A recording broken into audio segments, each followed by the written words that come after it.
Welcome everyone to our event today on diversity, equity, and inclusive teaching at community colleges. As Katie said earlier, it's great to have so many people in the room. It's wonderful to see where people are joining us from. Please do feel free to continue introducing yourselves in the chat window so that we can get a sense of who all is here for our discussion today. This event is the third in our three-part series on teaching at community colleges. Our previous events were on what it's like to teach at these institutions and what the hiring process is like. And this is really digging deep into an explicit discussion around diversity and equity at these institutions. And of course, those issues have come up in every other event that we've run in this series. So if you are coming to the third event in this series and you've been to all the others, then some of this content might sound a little familiar to you. To step back a minute and begin with my introduction, I'm Kate Diamond and I work at the CIRTL network. We are the Center for the Integration of Research, Teaching, and Learning, and we're a network of about 38 universities in the US and Canada working to make the sciences more diverse by changing how they're taught. So we run a lot of online courses, events, workshops, etc., to help grad students and postdocs learn inclusive, effective, and evidence-based teaching approaches. And since we know that so many people begin their higher ed experience at community colleges, especially so many students of color, so many first-generation students start at these institutions, they're understanding how to be effective instructors at these institutions specifically is a really important and vital part of our work in making the sciences more diverse broadly. You can learn more about us at our website. And for now, I have talked enough. I will hand things back over to Katie Dixie, who is our host today and our host and organizer for the entire series. Thank you so much. Yes, so welcome. And so before I give the full introduction to everyone, I'd love to start off by just acknowledging our presence on the traditional, ancestral, and unceded territory of the Native people of our land. And so I'm at the University of California, Los Angeles. And so in Los Angeles, it's the Gabrielino and Tongva peoples. So for those of you, I encourage you to look in and go into the history of the Native folks who are the traditional and ancestral oh, what is the word I'm looking for? The traditional ancestral folks of the land.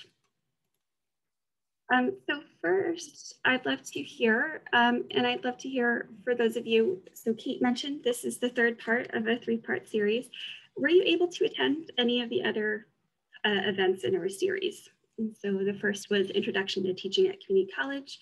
The second was Getting Hired at a Community College. And then maybe you came to both, or maybe this is the first one you're at.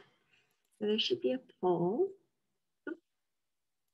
Sorry, there we go. Great.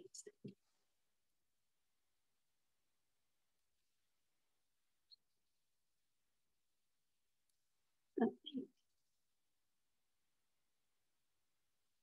So we've got some return folks, but we also have some new people. So welcome for joining us. Thank you so much. Let's see. You can see here we have a good mix, but a lot of new folks, so welcome. We're going to give a little bit of introduction about what this is and what we do. But my second question for you, are you planning on applying for a community college position? And so yes, no, probably not applicable or other. And maybe I'm not sure is on there as well.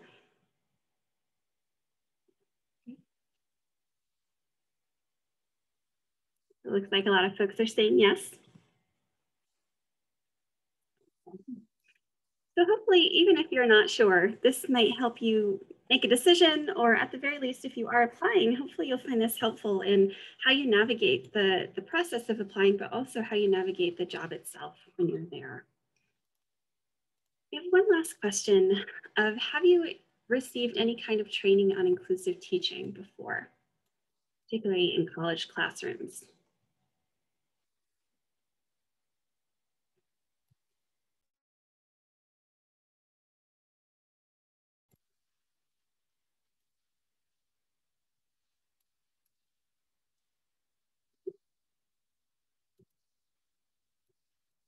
So it looks like a lot of folks have, but not everyone. And so we'll do a little bit of an introduction to that as well. Well, hi everybody. As Kate mentioned, my name is Katie Dixie. My pronouns are she, her, hers. I am a representative from the NSF Includes Aspire Alliance, and I work for the California Regional Collaborative Program in Southern California. And so I'll let Kelly introduce herself as well. Good morning, everyone. I'm Kelly Yoon Strathmore. My pronouns are she, her, and hers. I'm this year's Aspire to Lead intern and a community college graduate myself, also a graduate of the University of California, Los Angeles. My master's is in film and television, but prior to that, I had a professional background in STEM, and I have an interest in boosting equity, inclusion, and diversity in both fields, so hence my desire to help with panels like today at CIRTL. Also today, I will be keeping an eye on the Q&A, so feel free to post questions as they come up, and we'll try to work them in the various sections. So back to you, Katie.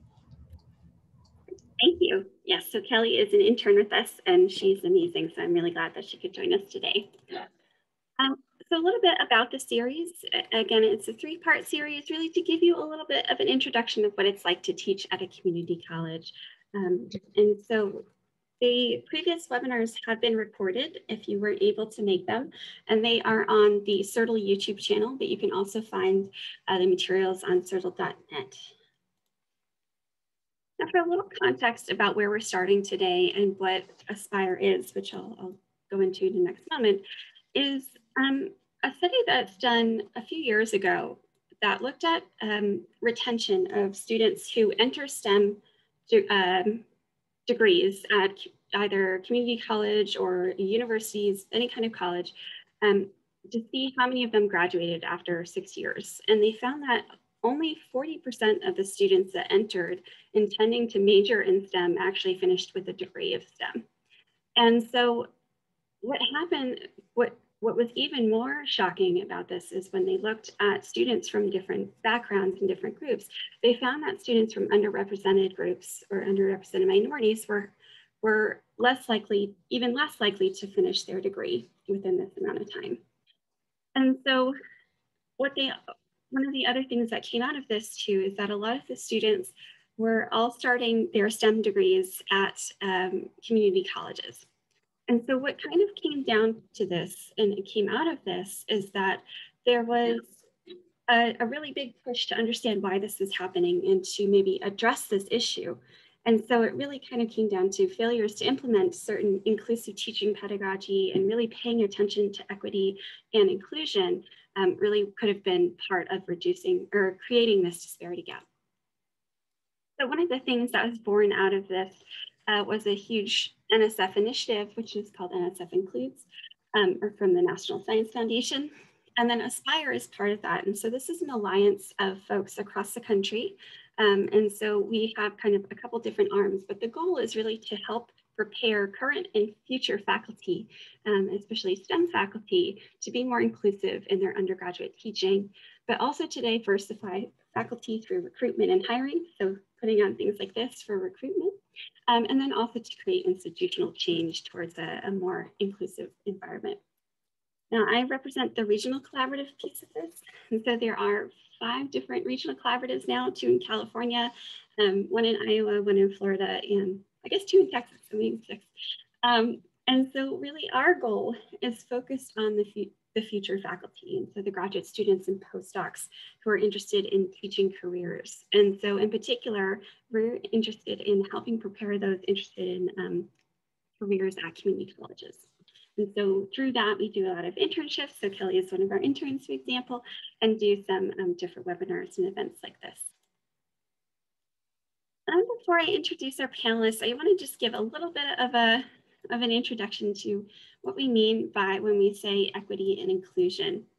And this is kind of just a depiction of how you might think of it, where equity is really helping customize our tools and helping those achieve where they're at. And so we can make sure that everyone's achieving the goals.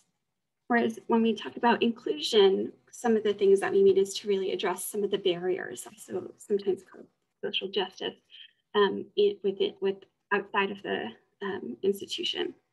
And so this is kind of what we're thinking about here, is really helping so that all of our students could succeed no matter where they're at. So with that, I will now let our panelists introduce themselves. So we'll start with Vincent. Hi, good morning. My name is Dr. Vincent Nguyen. My pronouns are he, him, his, elle. There's no pronouns in Vietnamese, so I will go with those. I teach math at the College of Alameda, which is a community college right outside of San Francisco, California.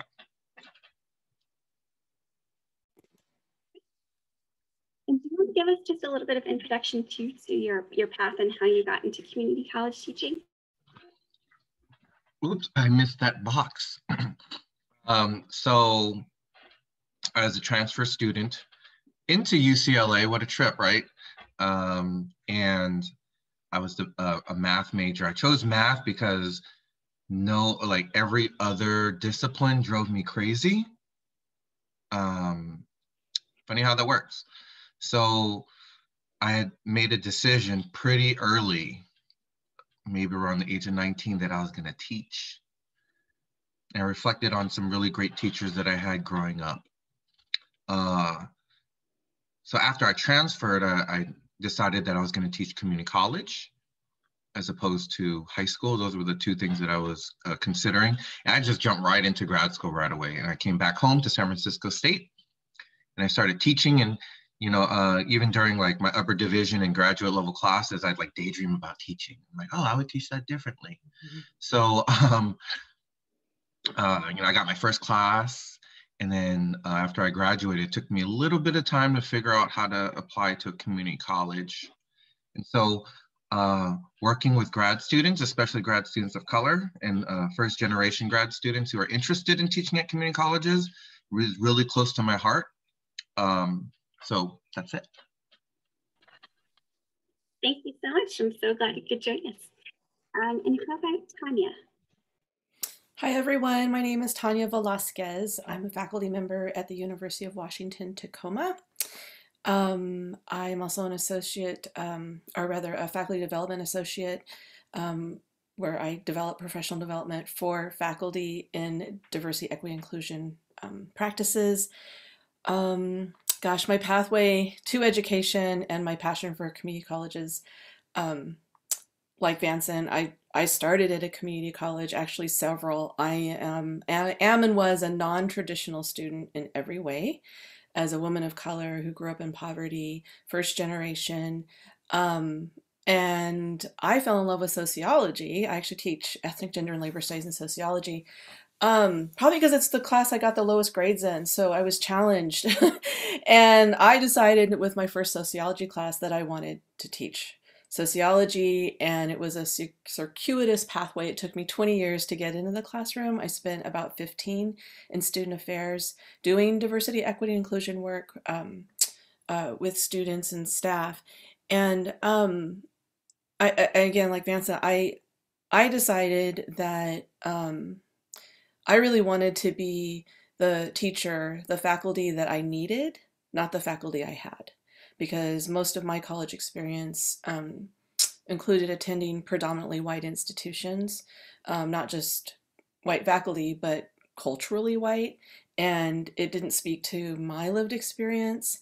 And so it was really important for me that, you know, the next generation of students got to see academics like myself who look like them and come from their communities. I guess I could say more, but I think that's the short end of it. I actually used to teach in a community college, and now I sit on a board for the State Board for Community and Technical Colleges, where we do faculty of color mentoring across institutions to increase retention in community college systems. I'm in my dream job currently, but my second dream is to return to a community college to finish out my last years. So, thank you. So it sounds like both of you have some really great insight that I can't wait to hear today. We have a third panelist who I believe is running late, so hopefully he'll be able to join us, but that's Timothy Contreras, and he's an instructor and chairman of the math department at Odessa College in Iowa. So he'll be joining us soon, I hope, but we'll get started with Tanya and Vincent, because I know they have plenty that they can share with us today. So just a little bit of how this is organized. We have kind of 3 different sections where we've prepared a couple questions ahead of time. And so we're the first section being diverse learners, or who the community college students are. And the second, focusing on inclusive teaching. And then the third, thinking about what you can do as a grad student or postdoc or someone looking to apply to community college to really become well versed in all of this. And to really be an equitable and inclusive teacher. So after each section, there'll be time for questions from you all. So if you could put questions in the chat as they come up, Kelly will be monitoring and collecting those so we can ask them at that point. Although we may defer some questions into the next section based on what they might be. So we'll try to get to as many as possible. My first question for our panelists, and so maybe Vincent, you can start us off, is what type of diversity do you typically see in a community college classroom or in your classroom? And so what are some benefits or maybe challenges that might arise from having a diverse audience? So I think the first thing is community colleges, or at least the ones that I know, have 100% acceptance rate. Yeah. And so that's the true definition of an open access institution. Because of that, you're gonna get everyone. And I think I recall a stand-up routine by someone talking about community colleges, everyone from the community. So I guess it's everything you can imagine. I think the first few things that you might notice are class diversity and racial diversity. But I guess if you live in a predominantly white area, you still might not see racial diversity, but definitely class diversity will be there. So those are things that you'll see on the surface, and they'll come out in the forms of like outside of class issues, or even sometimes cultural learning differences. Just a quick side example. In one of my math classes, I have a writing assignment, and you know what? Some of my students, they talk better, and that's what they'll say. You know, I talk better. So how about I change it, the assignment, to writing or talking assignment? Like you can have a discussion. I mean, so that's just like a thing that you might not see, but it'll be pretty apparent from that. I would also say that there's going to be, in addition to learning differences, I would also add things that are kind of like underneath that you peel back some layers, and Dr. Velasquez has put some in the chat already. So I'm not gonna repeat some of those, but it's just kind of like, oh my goodness, I didn't consider that because I didn't grow up, or I didn't walk in their shoes. So, oh, just profesora, sorry, profesora. I want to jump into the benefits and challenges. So quickly, some of the benefits is that like students really can learn from each other's experiences. And when students learn from each other's experiences, like, oh my goodness, I see the world differently now.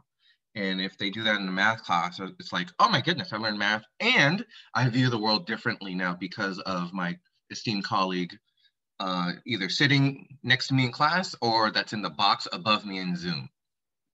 Okay, I think that's a really big benefit of having the diversity. I think another challenge is, a pretty big challenge is that we expect as educators that one way is going to work for everyone, and we know it's not going to happen, but when it does, we get a little frustrated. And especially for STEM grad students who might not have had a class or any training on diverse learners, that is just like, oh, this didn't work. It worked so easily for me as a student in community colleges. So I would say the challenge isn't developing the toolbox, because I feel like everyone can learn. The challenge is negotiating your frustrations so that you can help students and not, get mad at them for I don't know, cheating because they were, you know, they had so many other things going on, they didn't know what else to do, and or you're not getting mad at them for not understanding your lecture because you thought you explained it so well, or that you're so your curated learning management system on the unit was excellent and it still missed a handful of people. So, you know, I would say that is the biggest challenge, is navigating those frustrations. And there's more, but I just wanted to start with that. Okay, thank you. Professor Velasquez, is there anything you'd like to add? I saw you added a few things in the chat there. Yeah, I completely agree with Dr. Nguyen, and I would say it's checking your own reactions when something doesn't go well, because I think as instructors, we go in with a lot of expectation. It's based on our own learning experiences, and then really disrupting, I think, the next impulse, which is to profess a deficit narrative about the students themselves, right? I often hear faculty who will conclude, well, they just don't care, right? Or they're just lazy, or, you know, they're this and they're that. And it's a really kind of essentialist way of thinking that's quite problematic. I also understand that within the structure of instruction, especially for community college, well, maybe it's, I don't know, that's that different from the university, but there's a lot of limitations to time, right? And I think that often we don't hear explicit permission to use our time in the most creative and flexible ways possible. And when we're locked into one instructional method, it's sort of like, what is it, pushing a square peg into a round hole? We keep trying the same thing over again. And the beauty of teaching is really being responsive and reflexive. And you have to have deans and, you know, leadership who gives you permission to be creative with your structure and your time. I know we're all pressured to teach the content, right? Or ideally courses are scaffolded, 101, 102, 103, right? That sort of thing. But I would encourage faculty to really rethink like your method of delivery in terms of trying to reach more students. And yes, acknowledging differentiated learning, but also differentiated instruction. The other thing is I think to the question around benefits and challenges, the beauty of a diverse classroom is that you have students coming in with tremendous assets from different lived experiences. So there really aren't deficits. And I think for our students, you know, there's a lot of imposter syndrome, and their struggle is that they might be successful leaders in other arenas outside of school. And then they come into this learning environment and they're having to make these huge adjustments. So the better you get to know your students and all their diversity, the more you can leverage and really capitalize on their leadership skills in the classroom. And then that kind of co-construction of knowledge and that learning becomes much more dynamic. So. Thank you. I think some of the things that you brought up kind of really address part of our second question, which is thinking about the challenges that your students face that may affect their performance. And so I know you both kind of touched on this, but how that influences your teaching strategy and maybe how you've kind of adapted that, especially in the remote environment. And so Professor Velasquez, if you want to start us off, perhaps. Yeah, I kind of addressed this already, but I think that this really gets at probably a future question you have as well around inclusion versus equity. Especially online right now, you know, it's incumbent on us to be hyper aware of the conditions that our students are living in, and issues of equity and access are huge. I mean, this is not unique to just community college students, but at the university, we have students who are living in their cars, or who are couch surfing, you know, searching for Wi-Fi hotspots to finish their homework. Many of them don't have reliable technology at home either, and so they're doing their schoolwork on their phones. So that poses huge challenges, right? And certainly the institutions can do as much as they can to provide resources. But as an instructor, we also have to think about practical things like deadlines, you know, more likely times that students are going to have access to Wi-Fi versus when they won't, you know, and sometimes that might be hard for us to imagine if you have the comfort of a middle-class lifestyle. Small things that could really trip up a student might not be something that we're cognizant of or aware of. And I think this speaks to Vanson's point about class issues in particular. So in my mind, those are some of the things that we have to be really thoughtful about, especially right now, right, remotely and online. Also, for some students who might be in a home environment, unfortunately, there's a lot of shame about their home background environments, or they're helping to raise younger siblings. And so they will keep their screens off versus, and again, I have a lot of faculty who insist that students turn on their screens, and they're really uncomfortable with that. I mean, there's many, right, dynamics and layers to think about in an online environment, so. Yeah, thank you for mentioning all of that. And I think that's definitely a really great point of paying attention and being aware of what your students are experiencing. I think is very important.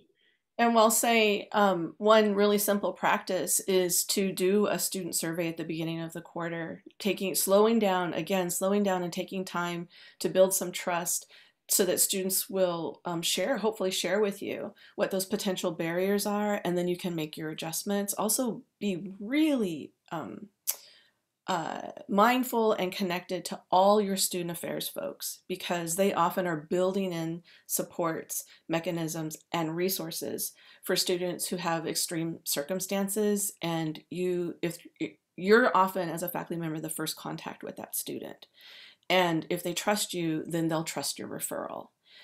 So they often are not aware of all the resources available through student affairs, or it's happenstance, right? They find out randomly. And so we're kind of on that first line of, access and opportunities. So it's good to be aware of those things so you can make quick references. Such a great point.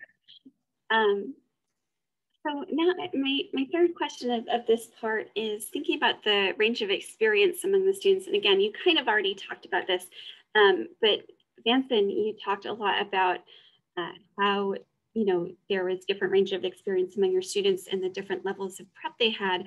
How might you accommodate for this in your classroom, or how have you adjusted? Or Tanya, you could also jump in at any time if you'd like.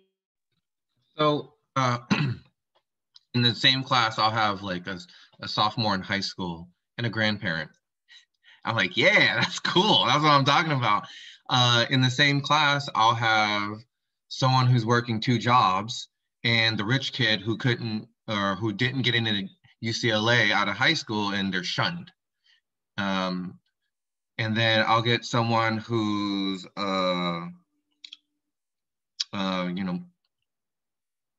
that's legally blind, or I'll get someone who has like a dog assistant, or a service dog, but also has an assistant, all in the same class. And to me, these are all places of wealth. Like the students and their experiences are all places of wealth. So if I have a grandparent or an adult student who didn't graduate high school, to me, they have a level of preparation that the rich kid will never have. Okay. They'll also have a level of preparation that the sophomore in high school will never have. But maybe the sophomore in high school might be much more confident in the math, for example. So to me, what's most important is that these students are learning from each other, and they're working together, and that whether it's the way they explain math, or them helping with non-math related issues, such as, oh, I failed, or I did really bad on the exam. And someone else would be like, you got an 80, stop it. You need to help others, and that'll help you get an A if that's what you really want. Things like that, right? For one of my students who's blind, then there'll be a few students who are like, hey, did you catch that in class? Maybe you did, maybe you didn't. I can send you my notes, and we can blow them up for you so you can see them better, or something like, or we can work with some of the resources on campus so you do have access to the content. So essentially what I'm trying to say is, if students are working together, we have a lot more educators in the classroom as opposed to just one up front. And when students are educators and they're helping each other, they're learning, and they're learning, you know, put in quotes, better. They're learning the material better. But I would also argue that they're building essential skills, and especially in STEM where the content is all like, you know, it's like math and chemistry, and it's, you know, nothing about being a good person. So they're building essential skills for like collaboration and how to be a productive member of the community. So they're learning more, they're learning better, but they're also like learning how to be a part of a community. I'll jump in and say too that you know, if you have to, well, let me put it this way. I think I agree with everything Vanson said, and I would argue that, or add that, in order to create that kind of learning experience, those expectations for group learning, for how people are to behave and operate and support one another in the classroom, have to be explicitly taught at the beginning of the quarter. Many of our students have to unlearn some of those passive ways of engaging education. They have to unlearn the competitive nature of education, that it's not an individual singular pursuit, and they have to have clear or receive clear messages from the instructor about risk-taking and about failure as practice, right? Not failure, like that, right? It doesn't stop their learning, right? So I'm hesitant to really evoke the language and the research of growth mindset because of the way it's been misinterpreted and misused in institutional interpretations, but nonetheless, right, I think that spending time up front, explaining to students, here's how we're going to learn together, here's how I encourage you to support one another, you all have assets, we all come to this material differently, right?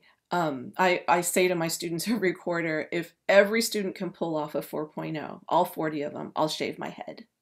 So far it hasn't happened, but we've come close. So, right? And that really is counter to, I think, narratives in the academy, right? I was even told by one of my leaders to be careful that if all my students earned really high grades, that actually might reflect on me, that somehow I was not rigorous enough or what have you. And I thought that's such a shame, right? That so that student success and high achievement rate, no matter how they're coming in prepared or underprepared, I'm not even sure I love that language, right?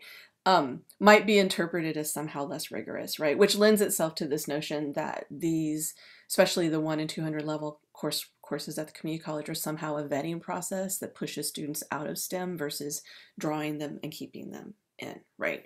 So, so again, I think the point in thinking about the range of student experiences, how to accommodate different levels, definitely also is related to how you set up your learning expectations, and also using really explicit instruction. And to Vanson's point, you know, especially when it might be quote unquote soft skill sets outside of STEM, newsflash, all your students are going to go on to work with groups, right, in workplaces. And so they're going to need to learn how to problem solve together, you know, unless they're in a lab all by themselves, but even so, they're still going to have to engage other people. And so, you know, just as important.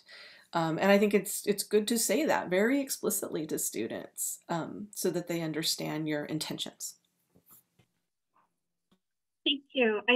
I love this idea of you know, teaching more than just the content, right? Like really thinking a bit more holistically about how you're kind of teaching and having your students learn different skills beyond what just the content is in your class. So thank you both for sharing. I want to open this up to participant questions. And so Kelly's going to lead us through this particular part. Excuse me. Thank you, Katie. Yeah, so there are only really 2 questions that have come up that haven't been addressed yet. The first one, just because it's so quickly to what connected, is that someone just had some clarification for Tanya, asking to clarify how growth mindset has been misinterpreted, because they use that term, and any info would be helpful. I'm actually typing the response, but I'll just say it really quickly. There's nothing wrong with that, the research in and of itself, or you know, the narrative of growth mindset versus a fixed, you know, learning model. The challenge has been, first of all, it was a limited body of research initially, and actually one of the scholars who did the work wrote a piece later actually encouraging institutions to be very careful, where they leaped from the research and used a growth mindset narrative in the spirit of teaching grit and resilience to the students as a way of really, and that's, you know, there's nothing wrong with that message. Of course, we want our students to fail and try and, you know, rebound and what have you. But it's really sort of adjacent and too close to a bootstraps mentality, that if you just work harder, you'll succeed. And we know that for the very kinds of students we're talking about today, given their backgrounds, that can result in over-efforting, or what's called John Henryism. And it can actually make students sick, like it can stress them out. And while certainly we want our students to understand that, you know, they can grow their learning in healthy, supportive environments, it lets institutions off the hook, right? It's putting all the burden and the onus on the student alone, versus what we're doing right here is thinking about, as faculty, how can we create and develop conducive learning environments? As an institution, how can we remove barriers and make our adjustments, not put all the work on the student alone to adapt to a rigid system? Does that make sense? Cool. I need to jump in. Okay. Oh. So growth mindset is actually for faculty. Thank It you. is supposed to be for faculty. But you know, of course, let's just put it back on the students. And so really it's for faculty to be like, oh, you're a student, you can learn this. You got things going on, good. You can still learn this, or you can learn how to navigate your situation, your life situation, and also the stuff we got to do in class. And then what happens is the students, they follow along on it, because if you're a jerk to students, then the students like, I don't like this, I don't like the subject, I hate math, so on and so forth. And then, you know, that happens like early on in many students' careers. So I just want to start with that in terms of the growth mindset piece. And then I also want to acknowledge how, you know, it's still a middle class definition, right? You know, and same thing with like grit. Well, if you're just putting enough work, right? But then if you're working 2 jobs, you're putting in hella work. You're putting in a lot of work. And and you're still like here and you're standing tall. And so that, you know, using that definition of grit does not acknowledge the struggles that students come from, and how they've fought through a bunch of societal BS to get to class every single day. That's right. So those are my issues with like grit and growth mindset, and they can be used for good. They can, and I would agree. And I'm going to add that the problem with growth mindset and grit narrative assumes sort of this universal experience on behalf of our students, when in truth, you know, a middle class or an upper middle class student's attempts at resilience and grit and effort produces a different amount of return, right? Given that they have less barriers to overcome, versus the student who may be living in poverty and have other life barriers that are rooted in systemic inequality. They might be putting in the same amount of effort, but not have the same amount of return. And what can happen is opportunity hoarding for the upper middle class student, right? Because then we notice that performance and reward it accordingly, without looking at equitably about how much effort, say, that other student put in, but maybe their performance isn't here yet. But if they made some growth here, to me, that's so much more important than the student who started on third base, right? And so to me, this conversation is also related to our understanding, a critical understanding about equity, right, and assessment. And speaking of assessment, that's a perfect segue into this question we had in the panel, which is the final question for this section on diverse learners, which was how, as faculty or instructors, do you balance for students who are working for example, long hours and night shifts, the participant is asking, how do you balance these real day responsibilities with assessing their learning capacities? I can kick us off. So what I like to tell faculty, and they don't always like hearing this, I say, how about you work 2 jobs and, you know, go to class? And they're like, oh, no. And that makes them feel a little too uncomfortable sometimes. So I tone it down and I say, you know, our students go through a lot, and it's really rough to work multiple jobs, or, you know, even for where I live, we're next to Oakland. A lot of students drive through this small Pleasantville, Mayberry town of Alameda, and they get pulled over by the police. And so they're worried about their lives, even just coming to school. I mean, they're fine in Oakland, but once they get to Alameda, they're like worried.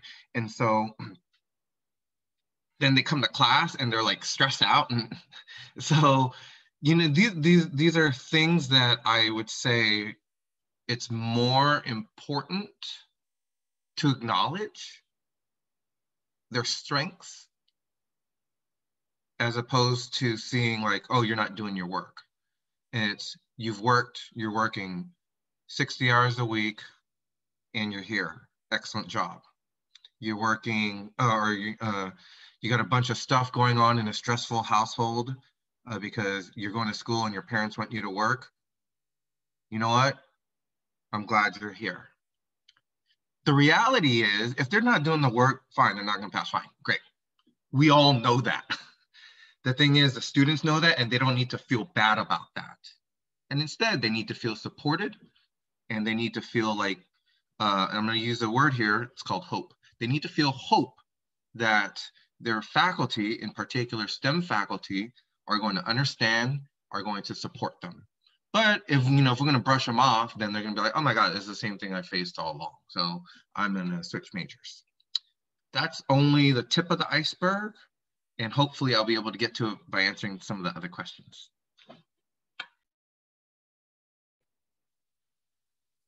I think Raquel has a question.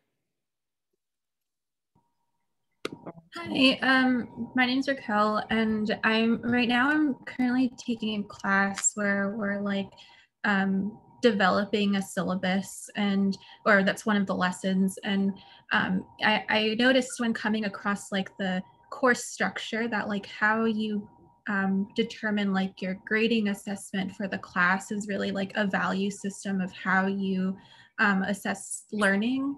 And so I'm wondering, and like when you structure your course, is there, do you have to get like approval from your department or something, and like how you structure it in order to make it more equitable?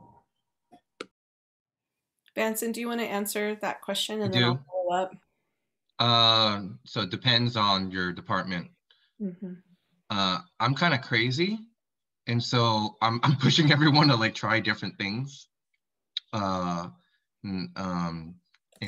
try new things and try new ways to engage. You might be in a department that's traditional AF, and like, nope, we got to have this and this and this, and that's it. So, the answer to that is like, know your context and know your, I learned a new word, your risk tolerance for pushing the envelope, okay? And I'm always gonna ask people to push the envelope. And, there is a risk that you're going to, get fired, or you're not gonna have a job, or you're gonna be shunned at work.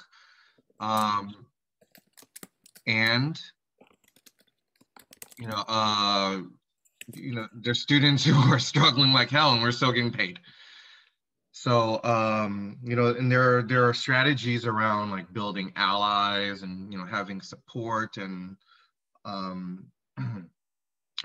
professionally. And as a woman of color, you already got a target on your back that these males are going to be like, what school did she go to? How did she get through grad school? You already got that, and they're already talking about you like that. So the support, whether within the department, within the your STEM colleagues, and outside the department on campus, like those are all really, really, really, really important. So much more to add, but I'll just leave that. I'll start with that. I love following up after Vanson because it's always a yes and.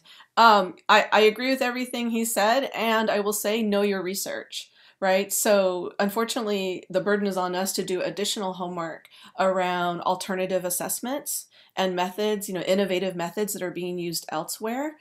Speak the language of the academy when you're advocating for your practice. If it sounds like you just came up with it on your own, on a whim, it's bound to be shut down because you understand in the academy it's all about vetting, right?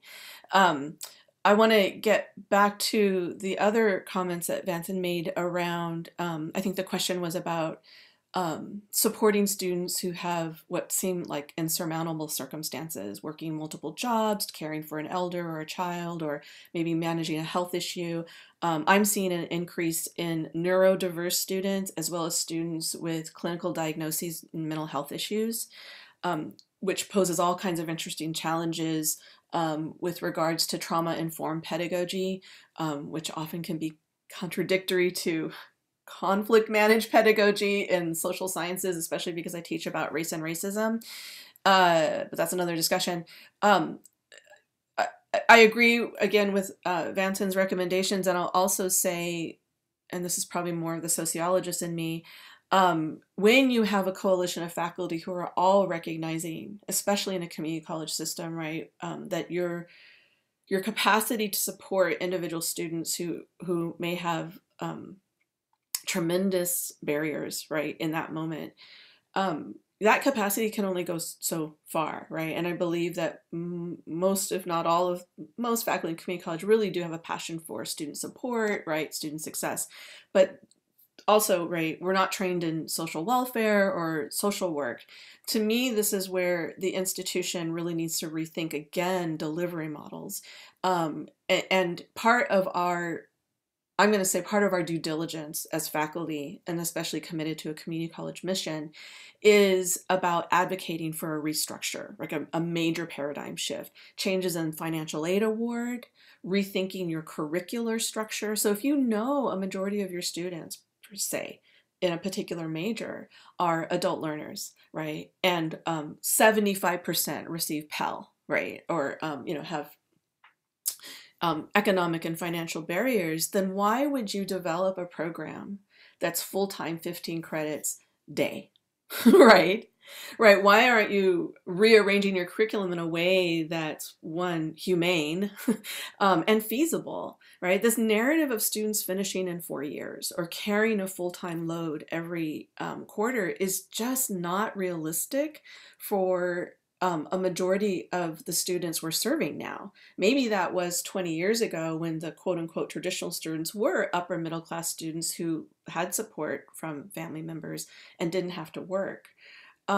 So this is another area where you can push and advocate. Work with your team of faculty in your major and your department to think about different academic pathways that are conducive to your students' lives. So I could say more about that, but like Vance, I'm going to stop there. Thank you. I think you add so many wonderful things, and I think it's good segues as well. And I think the idea of finding others too in your institution who can help support you. I like how you brought that up, especially where the folks joining us today will be coming in as new faculty. And so I think that it's good to know that you can still try to make a difference and do that while it's just starting out. So the question here, and Tanya, you alluded to this a little bit earlier about what equity looks like in a classroom, but also thinking about is there a difference between inclusive and equitable teaching? And if so, what is it and what does it look like? We just don't have enough time, but I do think it's important, especially for the audience, if you're going to apply for a position at the community college. Let me just put some context to this, and I'll try to answer their question quickly. In the Pacific Northwest, there's an interesting sort of veneer to diversity, equity, inclusion work that I'm going to characterized as abstract liberalism. And that means that we have a lot of good narrative and rhetoric, but a lot of folks, when you drill down, don't actually understand much of the terminology, right? It's pretty feel good. It's very value added. And so it is incumbent on, I think, faculty applying who can speak to these issues to be even better versed than the search committee. Always think of your interview as an opportunity to educate around these issues if that's something you're passionate about, right? If you happen to be future faculty of color, let me also say that under the umbrella of abstract liberalism, there will be an unrealistic expectation that you somehow genetically are endeared in, right, and understand diversity work just by nature of representation of who you are, even though this is an academic field and requires years of training. So that complicates, for me, this question. Nonetheless, every faculty should understand at least the basics of inclusive practices and why. I don't think they exist on a continuum, but I'm going to argue that there's more like a Venn diagram. Some inclusive practices can achieve equitable outcomes, but equity-minded, both, again, practice and assessment, for me is much more action-oriented and rooted in issues of social justice when you recognize power differential and inequality, systems of inequality. Inclusion, for me, it almost leans towards diversity light, in that there's not a lot you're changing about your existing classroom setting, your existing delivery, right? But you are cultivating classroom climate and cultural messages that this space is for everyone and that you can all join. Does that make sense? Right? So equity then, though, is you're going to change up everything, right? So that those who are historically marginalized in college and in STEM in particular, now it's not just they get a seat at the existing table, they get to rebuild the table, right? They get to just really be the center of that learning, which we know now, especially like with universal design that comes out of ADA work, it actually benefits everybody, right? What I'll say is this: instead of giving you a direct answer, I sent Katie 2 resources, 2 journal articles. You're probably familiar with these. I would encourage the audience to take a look. My favorite one is called Towards Inclusive Classrooms: What Personal Role Do Faculty Play? And after the first introduction, there's the first list of recommendations. Item number 1 is a good example of an equitable practice. Recommendation number 2 is a good example of inclusion and creating a classroom climate where you see diverse scientists represented, right? So that students see themselves reflected in the field. So I really encourage folks to read it. This is a very well written article. I really like their approach. It's both theoretical, conceptual, and quite applied, very practical. So I'll stop there. Thank you. I really appreciate you sharing those resources, and so hopefully we'll be able to share those also in the future. You talked a little bit earlier, and I'm just curious if you could both just share maybe 1 or 2 examples of strategies that you've used. And so I know earlier you mentioned surveying students right before the quarter starts. Is there anything else you'd like to add? Oh, and I see that Timothy has joined us, our 3rd panelist. Thank you so much for coming on. I really appreciate it. So if you want to give a short introduction, or you can also start off with this question if you would like. No, I apologize. I got the time zone mixed up in my mind, so I apologize. But yes, I'm Timothy Contreras. I'm the math chairman and instructor for Odessa College, and it's an honor to be here, and I apologize for being late in our meeting. But it says here, equitable and inclusive teaching. What are some examples and strategies of inclusive or equitable teaching you have used in your classroom? What are some strategies you have implemented while teaching remotely? It's just there's a lot of teachers. I use a lot of AVID teaching strategies. A lot, especially with mathematics. I use the what do you call it? The give one, teach one, give one, take one, where I teach one and then they do one, and so I do those kind of strategies.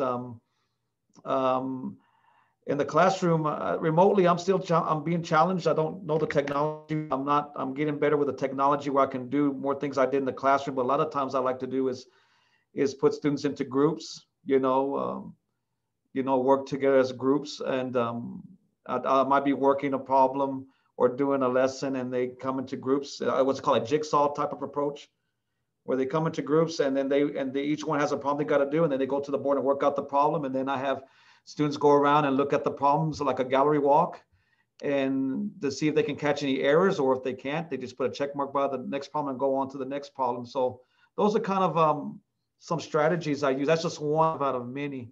I've done the flipped classroom approach. So that's another strategy I use, where students look at videos before they come to class, and then I answer any questions that they have or do an overview of what they're learning. So those kinds of things I do. Thank you. And no need to apologize at all. Definitely time zones right now in the remote environment and with national things is definitely tricky to navigate. So yes, I do want to thank you so much for joining us. So I think those all sound like really great strategies and really are some great concrete things to think about. I'm wondering if any of you would like to share any kind of advice or anything else that our participants might want to consider when they go into teaching, especially at a community college.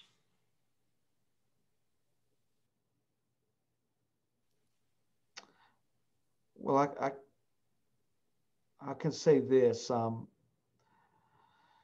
One of the most important things, it's interesting that you brought up this question, because I came from an interview. I'm interviewing an instructor who was interested in teaching here at Odessa College. And one of the things, the most important things as a student, as a student at a community college, is knowing that knowing who your students are coming in. A lot of our students that are coming to a community college are students that, we don't know what background they're coming from. A lot of them are this is a second chance at life to them, I want to do better in life. I didn't do well in high school, but here is a second chance at it, and I want to do well. And so, one of the things that the most important thing for me is knowing that the center of all of everything. You can have the best activities. You can be the greatest teacher. You can explain well. Those are great. We need that. But the one most important thing is emotional intelligence with your students, knowing who those students are, being flexible with them when they run into issues, because life is hitting. You can tell right now with COVID, life is hitting us, and we got to be flexible with them, And one of the scenarios we gave was, what happens if a student, the job calls them, says, I can't make it to the test today. My job called me. How would that teacher handle that? Would the teacher be flexible? Where the teacher says, well, you need to get your stuff together or redo your job schedule? What would be your answer to that, And so we don't know what background they're coming from. We don't know what struggles they have. And so one of the things, I think the most important thing out of anything is understanding, students come from struggles in their life that we might not know about. And we got to be flexible and know how to get into their world and really know your students. So. I'm going to add to what Profe Contreras said. We can learn all these cool techniques, and we can learn how to press the button of breakout groups, and we can have these cool assignments, but none of it means anything if you're a jerk to students. I think that then all of it goes out the window. And it's just like, but I tried it and it didn't work. Yeah, because you're still mean to students and you talk down at them. So I guess that's kind of like the first thing. And, and at the same time, you still got to hold them to high standards, because because if you like help them aim for the gutter and they hit it and they're like, oh, hey, I did it. So that's an important tension to sit in. And I would argue that for our students who are most minoritized, most marginalized, that they've been taught to aim for the gutter. And at the same time, they've had like a foot on their neck for most of their lives. And so not only if they've had hopes of, I put in quotes, higher aspirations, then other teachers, other people, whatnot have like really shot them down. So I would start with that as kind of like an overarching thing. And then I would also like to add, still figure out some cool new stuff to engage your students. Don't stop going to the webinars on equity and inclusive teaching. Like keep going to those, keep doing all that. So those are just what, 1.5 or 2.5 things that I feel like are most important. I'll follow up and quickly say that, again, this is to me one of the beauties of the community college system, is that you do have networks on campus, and seek the support of your diversity and equity office, because they can also give you advice. I do understand for faculty, I mean, really be aware of the power differential in the classroom. In my work with university faculty, there's a strange need to be really authoritarian right in the classroom and really use their power and frankly elitist attitudes to quote unquote like shape students up, right, or whip them into shape sort of thing. It's really problematic. It's quite disrespectful, frankly. Instead of sharing power in the classroom, I do understand for some faculty there's concern that students might be getting away with something, right? That if you relax your deadlines or make allowances for students who are experiencing hardship, that somehow you're going to be taken advantage of or something like that. That does happen on occasion, but 9 times out of 10, it doesn't, right? That when students take a risk to come to you to share, look, you know, I have a really tough situation at home. I'm trying my best. I'm also doing these calculated cost benefit analyses. I'm in 15 credits. My major is so-and-so, and these other 2 classes, I have to pass them to get into my major. Yours is an elective, so it's the one that gets the least amount of attention. That's kind of wise, right? I mean, like, don't we all do sort of a cost benefit analysis? Yeah, and so you kind of have to respect their strategy and their game in a lot of ways, because they're doing everything they can to persist, and you know, in some cases this is what it's going to be. I mean, I think we've all been there. So, you know, for me, it's worth the risk of occasionally a student maybe taking advantage of what's perceived as my kindness, or my loose policies around certain things. But if you're scaffolding your coursework correctly, right, then you have a lot of low stakes, low risk practice and assessment all along the way, so that if a student does mess up or, you know, can't complete something on time, it doesn't devastate their grade, right? So you have to think carefully the way in terms you distribute points or whatever system you're using. I feel like I want to say more about that, but I'm going to pause. And you know, and again, I just want to second what the others have shared around how you're really negotiating relationships with your students in the classroom. Can I say one extra thing with that? I had an epiphany over the summer, my stay-at-home shelter-in-place summer. For my rich kids who know how to like navigate the system, I would always push back, like feeling like, oh, they're trying to play me, they're trying to take advantage of me. And I was like, you know what? I'm not gonna put any more of my energy into that. And I'm gonna put all my energy into my students who are from the struggle and are in the struggle still. So professora, thank you for reigniting that. And that was something new for me that I knew that I've been putting a lot of energy towards. I was like, no, I'm not gonna put any more energy towards that. I'm just gonna focus my energy elsewhere. So I just needed to say that. Okay, I'm gonna jump really fast. I have to agree. I couldn't agree more. And then let me say this: like, we're talking about equity inclusion with regards to our students are, right? Student identity, but we also have to recognize faculty positionality. And as a woman of color in the classroom, clearly I'm going to be read differently, right? I'm gendered. I'm raced in ways that are sometimes unfair. I don't teach in STEM, but I think these dynamics persist across disciplines. Often points of resistance, especially given the subject matter I teach, come from my more privileged white male students. And for the longest time, I would obsess over that and put all of my sort of emotional, intellectual energy into what would it take to move them, right? And to push them out of resistance.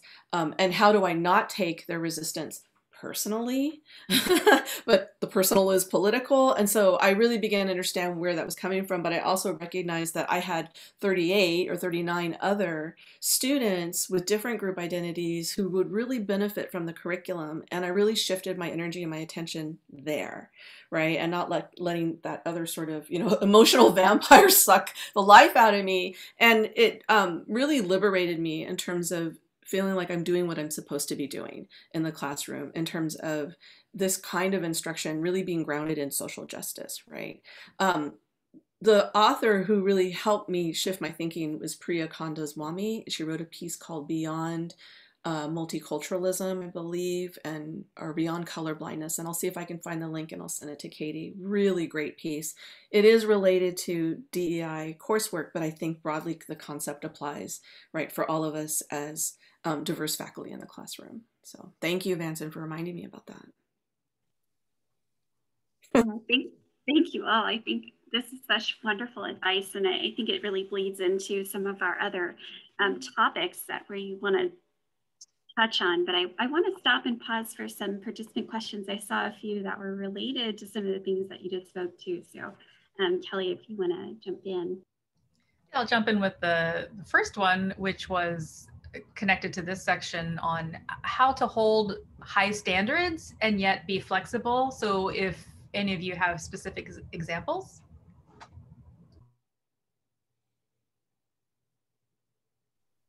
Okay, I'll start. So these are really like, subjective questions, right? Like, what's the high standard? Because, who defines it? And it can depend on like what college you're at.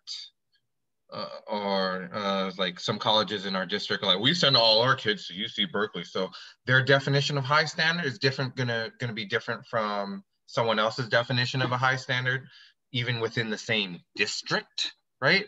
So I guess I hate to tell you, like, gotta understand the context. I hate that middle of the road answer, but I have to start with that. Okay, great. So now how do I do it in my class, knowing my context where I'm the department chair? And sorry, department co-chair. Shout out to Dr. Kalila Bio Uribe. I know that with community colleges, California community colleges, we have to, we're gonna prepare our students for transfer. And if they're not transferring, we're gonna prepare them for the real world. And so it's up to me to interpret that for my class.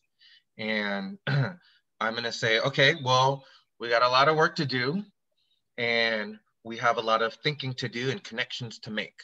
And in a math class, to me, it's not just doing 80 problems, no.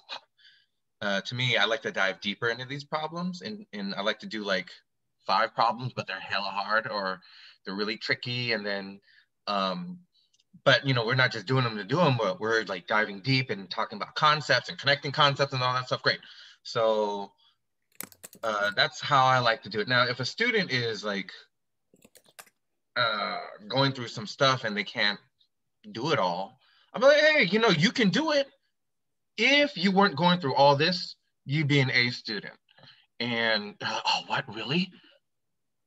Wow, yes, the answer is yes. And there's an unconditional positive regard for students that if, hey, if you're all like loaded, like the student over there, you'd be getting an A just like them too. And they're like, yeah, wow, I feel that. And so, to me, I'm not gonna back down on my high expectations of it because I fully believe in them. Now, in terms of flexibility, sometimes it's like, ooh, your situation is so rough that, maybe you should just start over. Or other times, your situation is so rough that, you figured out a little bit, or you figured out a little bit more of navigating class and life. Okay, here, let me give you an extension and then let's talk about how you're going to be, you're going to navigate the game of college and life, moving forward. And so, it's really like a case-by-case scenario. I hate to say that too. And, if you're new, you got to try it and you got to see what happens. And you are going to put yourself at risk a little bit. There's, I just need to also acknowledge that. And then the last part is, you know, some students are going to be like, well, you're not treating everyone the same. And, you know, you might get snitched on, or you might get tattletaled by a student to department chair or your dean. So that's also part of the risk. And I guess have that contingency plan, right? But, you know, fine, I'm gonna say it even though it's recorded. Sometimes I'll just be like, you know what, hey, I'm gonna offer this side thing for you because of you had a death in the family, and I know you can do it. And they're like, oh my goodness, thank you. And it's like, you know, this is warranted because you either were getting an A beforehand or you can be getting an A, and so, like, you know, that's my subjective, like, you know, a judgment on it. But to be human is to be subjective. To be a STEM educator is still to be subjective. So I just gonna stop right there.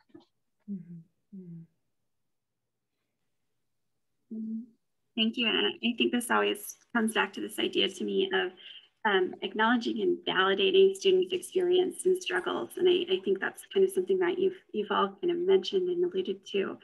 And I see in the comments here, Tanya mentioned that equitable practice means exactly that, not treating everyone the same and making sure that everyone gets what they need in order to succeed. And I think that is really at the crux of this understanding. And there's some other wonderful comments and ideas coming out of the chat as well. So I encourage folks to read through, but I'm glad that folks are benefiting from this real talk that is going on. So thank you all panelists. I just want to make sure we have a little bit of time to talk about our third and final topic, which is professional learning or professional development. And so what, if any, experiences have you had to prepare you to work with students? And then maybe also if you could lean into the second question here of where did you learn to implement the strategies in about equitable and inclusive teaching? So Tim, if you'd like to start us off, I'd love to hear your thoughts on this. Sure. Before I became an instructor at a community college, I was a teacher at a high school. I was a high school instructor for 8 years.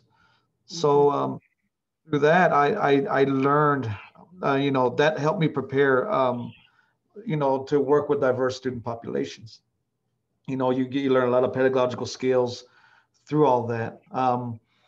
You know, so that was a blessing. But at the same time, I also learned it by what I went through as a student.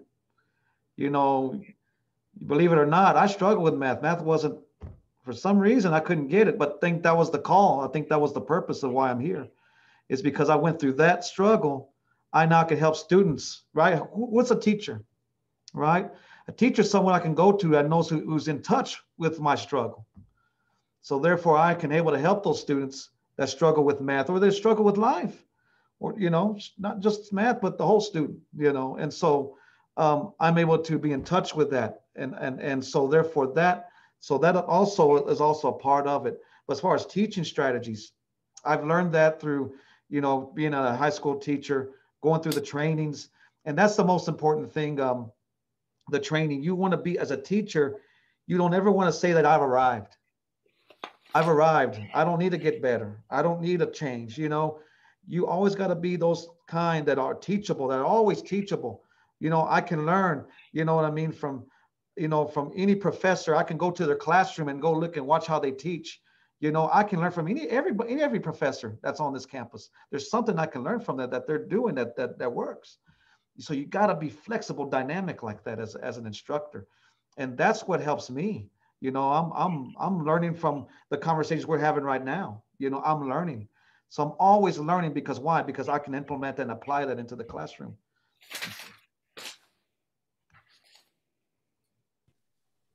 I love that idea of kind of that lifelong learner and you're never done. I think is so beautiful and powerful. I want to invite Tanya or Vanson to jump in, and if there's anything, what kind of experience you had as far as learning about this, you know, especially from your journey to being a community college instructor.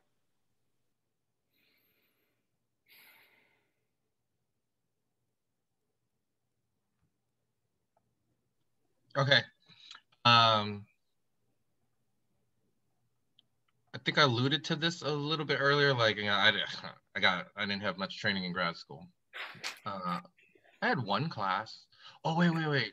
I was lucky that the department got a grant. And so I had more than one class, whereas most grad students might not have any classes. And like in this class actually counted towards my graduation. So, you know, that's not the norm. And so I had to find it outside, and it was like once I became a professional, because when I'm in grad school, I'm just like, you know, I need to pass my my comprehensive exams, and you know, everything's like upper division math or graduate level mathematics and big integration and all that stuff. So once I became a professional, I was like, oh, okay, I'm going to teach classes and I can grow as a new faculty member. So I would say now I'm like on Facebook, and I'm like seeing, and I'm finding like what people are on Facebook, and then, oh, this looks cool. It might not be related to STEM, but I'm gonna go to it and figure out how it connects to STEM. And then there's gonna be, I don't know, out of 100 people, one other STEM person. I'm gonna find that person, and it might be Professor Matthew F. Warren, and I'm gonna email him right now because he just, you know what I'm saying? So, you know, those are things that I'm like, okay, the STEM equity community is so very, very, very small. And we're like, let's get together because we're so very, very, very small. So I would say there's that. And then the last thing I want to mention is how I implemented them. And I implemented them with confidence and also with a little bit of risk. And, you know, maybe at the time earlier in my career, I was willing to be a little bit more risky. Like, you know what? I know this is going to work for students. I don't give a, and so let's go. Let's go, let's do it. And, you know, at sometimes I fell flat on my face, and that might've got me in trouble. And at other times I knocked it out the park, and I was like, ooh, you know, how can I build off of this really great thing and learn from how I, you know, fell on my face and might've gotten in trouble. So, you know, that's back to kind of risk tolerance. But it's also like, you know, here, let me pull back one more layer. For me, I knew I wanted to like work with the students who had the most anxiety. And over time, that evolved into, I wanted to work with the students who had the most crap in their lives, that, and they've like been held back from mathematics, which created their anxiety, right? So because I wasn't like, oh, I want the A students, I want the calculus students where I can like put anything on the board and they'll do it. No, I didn't want those. And so I was like, because I wanted to work with these, with the struggling students, there wasn't much like there's so much on it, and I try one thing and it wouldn't work. I try another thing, it wouldn't work. Whereas, you know, you can flip the classroom and it'll work with every single student at Stanford, which is like where I read about the first flipped classroom is like, oh, we tried it at Stanford. Anything's gonna work at Stanford, right? So, you know, if you're working with community college students and, you know, you try one thing, okay, you know, it might not work, it might work or something like that, and then, you know, try another thing. So I just so yeah, I went a little off on a tangent there, so that's it. Oh no, that's good. I'm gonna jump in really fast, and I think this might lead us into the last question. Like others, my husband is a career professional in K-12, right? So a lot of the strategies and approaches that I'm familiar with actually come out of K-12 educational programs. He's also now a high school principal for an alternative small school. So that's where some of my introduction came into Vanson's point. I don't know of graduate programs where you're also learning the art of teaching in addition to your course content, right, to your field. So I'm going to say, don't be a disciplinary snob. Like, don't think that, you know, whatever you know, whenever you learn and whatever you do, you're going to find in your major, right? You actually do have to be quite interdisciplinary in your thinking and appreciate the scholarship of education majors, right? Learn about different pedagogies, psychology, educational psychology, right? And I'm going to argue for some sociology as well, because that will inform your practice. And go to those trainings, right? For diversity, equity, inclusion, even if they're 101s, right? It's always good for the choir to practice and move away from, like, don't believe the hype, right? Move away from that narrative. I think there's this knee-jerk narrative from folks in STEM. Well, diversity, equity, inclusion doesn't apply to me because we're in the natural world, right? We do objective science. It's just numbers, or it's just formulas, or that sort of thing. And that DEI related issues, have no bearing, right, on our field. That couldn't be further from the truth, for all the reasons that we've said here today. I think that, to Vanson's point about risk taking and knowing your risk tolerance, is really important. And as I've said before, leverage the rhetoric of your institution's mission statement around diversity. Right? So that if your practice, whether it fails or not, is called into question, or if it looks unorthodox in comparison to your colleagues, you need to be able to justify it with their own language. That, well, you said that you value diversity, and this is what it looks like in practice, right? This is what the research says about the methods I'm bringing in the classroom, and I'm working on honing that. So make it a part of your professional plan, right? Your annual professional development, build that in. Right? As it's almost like you're holding yourself accountable for that professional development, because clearly there are vacuums in our systems that don't understand it. Right? So you have to kind of take the lead in that. And this is what I mean in terms of, like, I think, to Vanson's point, having confidence in your attempts to do this work and having a sense of authority about it. Because what I've seen over the years is that anyone who spends time developing some expertise, or even just, an emerging sort of passion and practice for this, you often know more than most people in the room by that point. And you need to just act as if, right? And continue to refine and hone that practice, because it does pay off. And as others are pointing out, students are quite responsive. And this is what creates transformative learning, right? It just doesn't take much to draw students in, especially when they've had such negative experiences prior. And this is to that earlier question about, like, what are some of the equitable practices? Even things like, if you're maintaining, an online grading system, a student who hasn't turned something in on time, if you go in and automatically drop zeros in there, that's sending a really negative message. And it's not true, right? I can't give a student a 0 because they didn't give me anything to assess. Right? So I'd rather leave it blank and reach out to the student and say, when you're ready to turn in this assignment, I'll do an assessment and we'll talk about the quality of your work. But a 0 is, it's preemptive, right? And some faculty will do that to alarm the student and let them know, you're not progressing, you're not earning your points, but it's not a true assessment because they haven't given you anything. So even just those little paradigm shifts, right? And maybe that's a contradiction to call it little, or a paradigm shift. But those messages matter to students. The other surprise for me, I think, in really trying to increase equitable practices, it brings me to tears when students who have never received any positive feedback get affirmation from their faculty that, oh, I really love what you wrote. This was amazing. You show promise in this area. Like, some of our students have never heard that before. And it goes a long way. And I'm not saying, pour on the syrup, but be genuine, but recognize and take the time to acknowledge the quality of their work, because they really have not had that kind of feedback. And as Vanson was suggesting earlier, and I put this in the chat, they have no point of reference, especially for our first-gen students, right? They really do think that they're failing everything, that they imagine that everyone else around them is exceeding except for them. And so they need a reality check, and they need to see that they're doing just fine, right, in comparison to other students as well. Not in a matter of competition, but just reassurance that they're right where they need to be, and they're coming along, and not to worry. Thank you all so much for sharing those things. I realize we only have a few minutes left, so I want to invite you to just, if you have any last advice or anything else that you wanted to add today, I'd like to invite you to do so. Maybe Tim, you can start us off with that. Is there anything you'd like to give our audience or our future faculty any advice? Wow, it was that's a good question.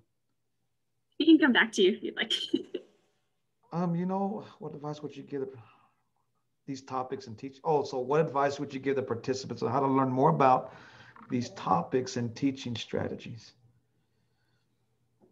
You know, Vincent and Tanya, they were saying it. I mean, you got to go. Sometimes, a lot of times, community colleges have what you call PLCs. If they have them, take advantage of them, right? You know, learn more about what is like emotional intelligence. I don't go look up podcasts. You know, always try to find something that's towards your craft. You know, it is like you say, it's an art. You know, it's also a calling. You know, so I would always advise you to always stay humble, be teachable, you know, get into your students' world. When you make a decision, when you're learning anything in regards to your craft as a teacher, put the student as the center, you know, because you're going to make a difference. And I'm going to say this, when you teach a student, you're not only teaching that student, but you're also affecting the rest of their lives. The kids that they haven't seen yet, you know, your sons and daughters that haven't seen yet, you're affecting their lives. And so what decision they make today is going to affect what's going to happen in their future. And you got to guide them to make those right decisions, you know. And also you as a teacher, you know, whatever you put in them, you got to keep in mind, you know. And that's why this, you know, this what we're talking about, this discussion is so important, you know, because you're touching the lives of not just the person in that class, but generations of to come from that person that's in that class. So. Thank you. So beautifully said. And I want to thank you again. And also invite any final comments, but I wanted to put this slide up. You're welcome to contact us. And a huge thank you to our panelists as well. I see we have like a minute left. Huge thank you to our panelists. Huge thank you to Kelly and Kate also for everything. Vincent or Tanya, is there anything you'd like to add as we end up for today? This is Tanya. I've talked way too much. So in chat, I'm putting 2 resources. The Columbia Teaching and Learning Center, there's a guide on inclusive teaching. They actually have an online course now you can take, which would be really beneficial to those applying to community college. I'm going to recommend the book, Is Everyone Really Equal by Sensoy and D'Angelo, which is for future teachers, and it will really give you an introduction to all the concepts related to diversity, equity, inclusion in education. And lastly, maybe this becomes another workshop in the future, especially for those going into STEM. Do everything you can to learn about the model minority stereotype. And that will really help you think about how you work with our broad range of Asian and Asian American students in science, technology, engineering, and math. Thank you, everyone. Thank you so much for the wonderful discussion. And I did just throw a link in the chat. Also, if you're in California, through CSN is where I actually met Vincent through. They have some wonderful training in equity and inclusion as well. So, definitely recommend. So hopefully we'll be able to share a few more resources with you. Thank you so much for sharing the resources and wisdom that you have. This has been really beautiful and wonderful. And thank you all for coming and for joining us even for the last few sessions. So this has been really such a pleasure hearing from everyone. So thank you again. I hope you all have a lovely day and a lovely rest of your week. And hopefully we'll see you next time we do this, perhaps next year.